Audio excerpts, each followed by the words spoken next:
Yo, how's it going, guys? Welcome back to another video on the channel, and in today's video, guys, we continue the theme of taking a look at some of the best objective cards we've seen in FIFA throughout this year. Obviously, team of the season is around. Last week we had Barella. Barella is still in my FUT Champions team, an excellent card. Really has surprised me. He's just been so consistent.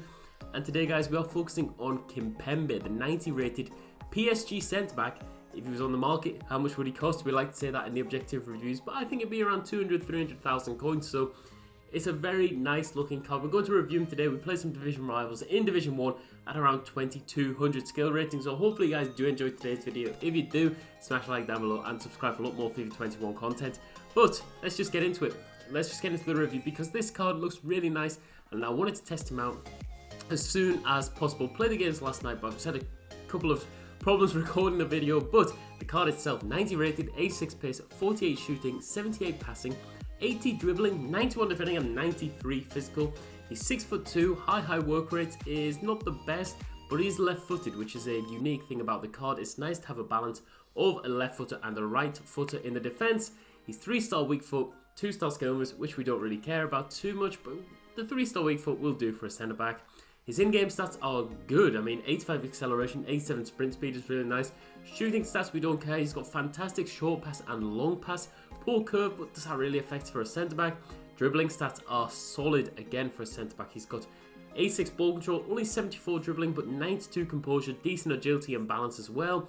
His defending stats and his physical are phenomenal, guys. So, I mean, as a free card, he looks good. He does look good. I think a lot of people will look at this card and think, is 86 pace good enough?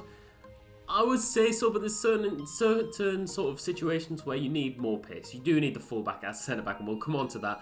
Traits-wise, he doesn't have any, so it's kind of disappointing because he doesn't have the dive into tackles trait, which does help a lot of centre-backs become really top tier. And the team we used him in, guys, was this one here. We started in a 4-2-3-1, some unbelievable French players in this team. The full French squad could be amazing with this Kimpembe card, but yeah, we used him in this team. I don't know what formation we used him in. I think it was a... I don't know. Honestly, I don't know, but it doesn't really matter. For a centre-back, it's kind of hard to review a centre-back sometimes, but playing co-op, I'm bailing my teammate out, and we're just... Yeah, I'm bailing him out. I'm using Kimpembe a lot, so hopefully in these highlights it will show you whether you should bother completing this card or not. Let's get into the highlights. Let's talk about the pros and cons for a card I think actually looks really good. And does he perform well in game? Well, some of his pros, you'd have to say the pace is decent. The pace is definitely a pro for the card because he's not slow. He's not an unusable card because of 86 pace. It's crazy that 86 pace is almost looked at as if that's not good enough. It's almost like 90 pace is the minimum for a centre-back, but 86 pace is more than good enough in my opinion in a lot of situations. His stand tackle, his slide tackle was spot on. I've referred to this in multiple reviews. If you sort of jockey with this guy and he goes in for the tackle, it just feels premium. It feels like an icon sort of level stand tackle. He nips in for you. You don't really have to do too much with him, but when you do press B, when you do press slide tackle to actually commit to the tackle, he does pull off some really nice slide tackles. I really enjoyed with his high aggression, just sliding into the tackles and just wiping players out, but winning the ball ultimately. That was really good from him. His jockeying is nice. You can see here we're up against Neymar in one of the clips, and he does well. LT, RT, nice jockeying left to right to stop the cross from coming in, from stopping him taking me on. He's left-footed, which is a nice thing to have. I think it's a lack of left-footed centre-backs, and if you've just got the left footer on the left, it makes it a lot easier to actually pass the ball, maybe down the line, pass the ball across the defense in tight situations where you might not trust a right-footed centre-back with maybe a 2-star, 3-star weak foot to make the pass. Knowing the left foot is really nice to have actually on the left and offers your defense a nice balance.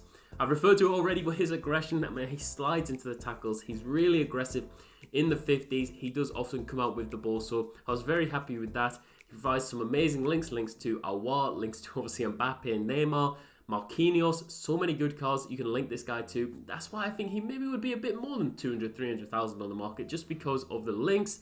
His dribbling for a centre-back is good. You can transition this guy out from the defence and pass the ball very nicely. And his passing is good alongside his height, guys. I think he's like 6'2", which is not the craziest, but you don't want players too high these days. You don't want them too tall just because it probably will make them a bit stiff in the defence. But there are a few cons, and I've put here not a fullback. I'm not sure why the emoji looks so weird, but so many people use fullbacks. You've got Mbabu, Walker, we've got the likes of Aaron Wan-Bissaka. So many good fullbacks at centre-back which do beat this guy because of their pace, their crazy pace, and the lack of traits. He doesn't have the dives into tackles traits, which just means that it's very good for a free card, but I don't think it's anything crazy. I mean, he gets great links for when you pack red Mbappe, red Neymar.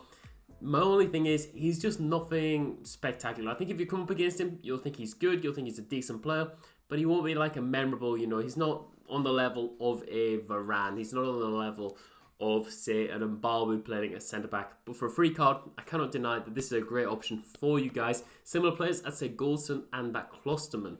Nothing too crazy, but again, a good one to unlock. It shouldn't be too hard to unlock as well. 9.0 out of 10 from me. Hopefully you guys did enjoy today's video. If you did, smash like down below. Subscribe for a lot more FIFA 21 content. I'll see you all in the next one.